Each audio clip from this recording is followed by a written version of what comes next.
venez déguster un petit peu de cuisine solaire.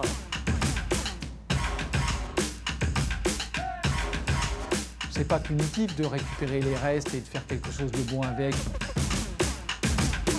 C'est parler au ventre pour éveiller les esprits. Hello and welcome to this week's France in Focus. I'm Nadia Massey. Now, if France is known for one thing abroad, it's food. This country has a reputation for culinary excellence. But can all that buttery, rich food really be both delicious and good for the planet? Well, that's the topic we're discussing in today's show. And to get us started, I'm here in a car park.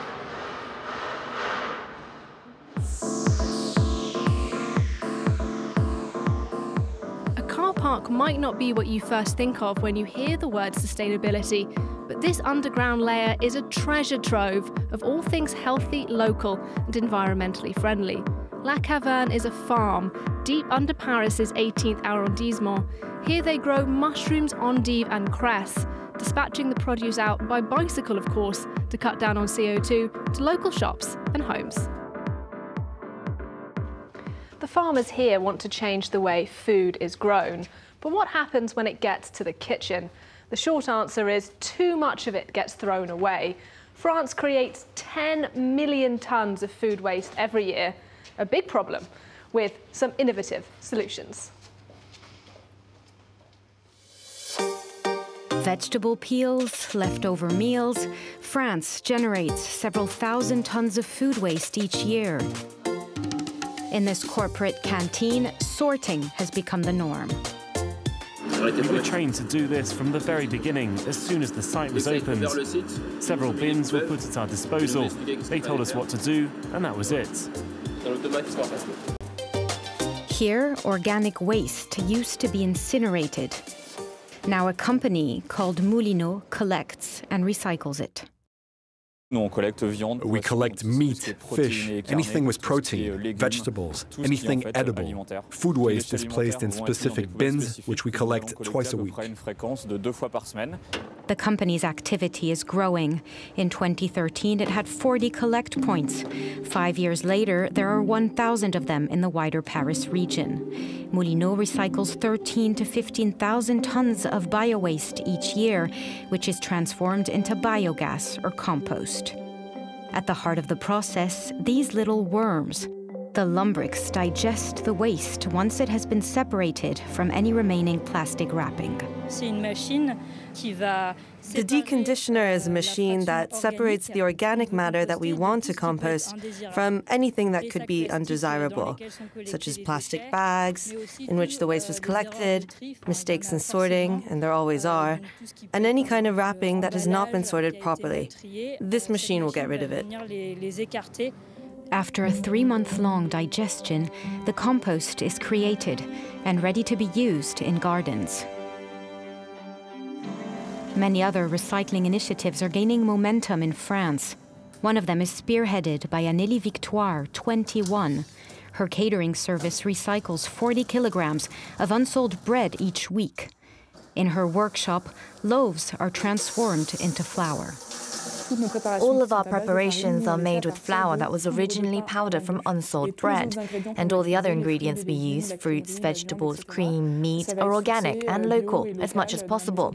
In our kitchens, we reuse everything, vegetable peels, etc. So this really is a totally eco-friendly catering service, organic, local and zero waste.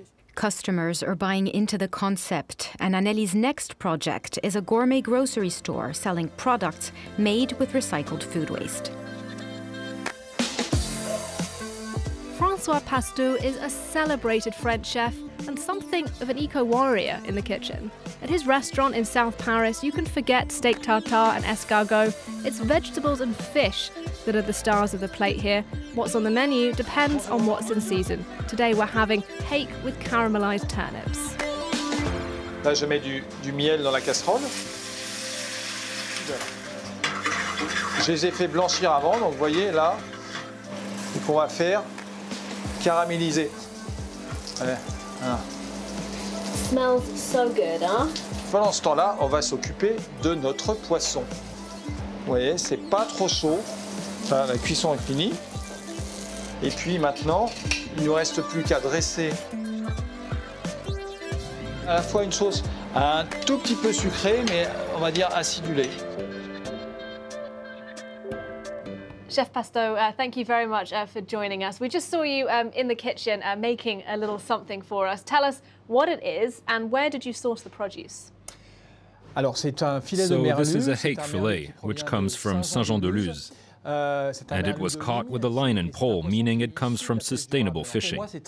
It's very important for me to only use fish that swim freely in the ocean, without endangering any species, so that our children and our grandchildren can continue to enjoy these sea-based products. You know, oceans are a magnificent source of food, and we can't continue to destroy them. We need to be very careful, because they're extremely fragile.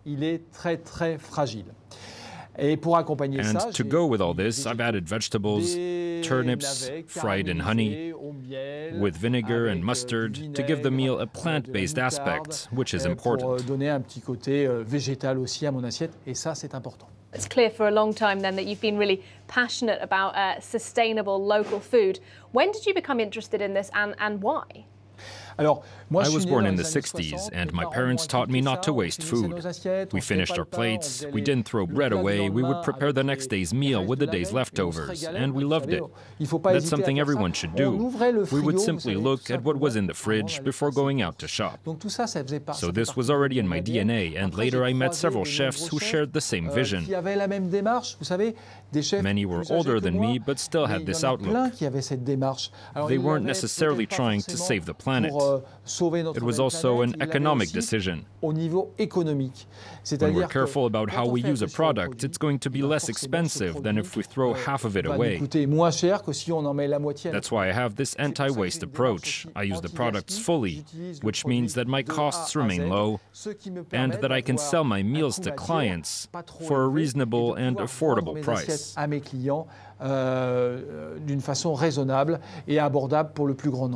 I think many of us do want to try to eat more locally produced, sustainable food, but there is an impression that it's more expensive. Is that true? When you buy a product, a quality product, it's always more expensive because it's basically hand-grown, which requires more work. And it also carries the risk of losing parts of the harvest to diseases and so on. It can happen. So this product will be more expensive, and it often comes from smaller local farms, which employ a lot of people. What's very important for us consumers, whether we work in the food sector or not, is to pay the right price for these products in order to support these men and women, to help them make an honest living, and to allow them to continue what they're doing. Fishing is a big priority for you. You're very concerned about overfishing. Are there any fish in particular that you think we should not eat at all anymore? Well, for instance, in February, March and April, it's bass season in France. It's local fish that lives off the coast of France, but we shouldn't eat it because it's endangered. And even if we warn of this every year, we continue to see bass everywhere, in fish markets or on restaurant menus, and that's not normal. We have a role, a duty, a responsibility. Everyone, professional or consumer, you have the right and the power to say, no, I don't want this product. You shouldn't wait for the government to ban the product. You can say, I know bass is endangered. This year, I won't eat any during the high season. Cette année, je ne mangerai pas de bar pendant cette période où les stocks sont très sensibles. Chef Pasteau, thank you very much indeed. Now let's head for you then to the south of France to meet another chef who's using just the power of the sun's energy to cook his meals. Check it out. Who wants to eat solar-cooked foods? Pierre-André is an eco-friendly chef. He uses solar boxes and lamps to cook his signature dishes. Thanks to this device, the temperature can rise to up to 200 degrees Celsius in less than 30 minutes. I wanted to speak to people's bellies, to then help awaken their environmental consciousness. With my friend Richard, we think it's the best way to push people to think about our common future. Our goal is to propose a unique experience in which you can really appreciate the food of a specific region, but also its resources. A tasty and environmentally friendly option for the community. It was really good, well cooked. But I don't know if it's because of the quality of the produce or because of the way it was cooked. It's refreshing to see that some people are working on changing things and are innovating. Pierre-André first set up a pop-up restaurant in the French southern city of Aubagne. For 6 months, he experimented cooking with these parabolic devices. This small mirror works like a magnifying glass. It concentrates all the heat in this small area, and that's why the heat increases rapidly. As a former engineer, he's completely thought over the way he uses this griddle. You see here, when you move your pot to this part of the cooking hob, it keeps on cooking, meaning there's the same amount of heat here. It works even if there's clouds and there's less sun because of the thermal mass of the cooking hob. This is where Pierre-André intends to build France's first solar-powered restaurant, in the city of Marseille. He's to use trench gardening and permaculture to grow his own produce locally. The idea is that the restaurant will be part of the ecosystem, that it can take advantage of the produce being grown around the restaurants, but also the restaurants will give back to the earth by supplying water with the compost and the digestate from biodegradable feedstock. There's a real relationship between the garden and the restaurants. The restaurant will be called Présage, the French word for a good omen. It's set to open in 2 years' time. That's it for France in Focus. Thanks for watching, and we'll see you at the same time next week.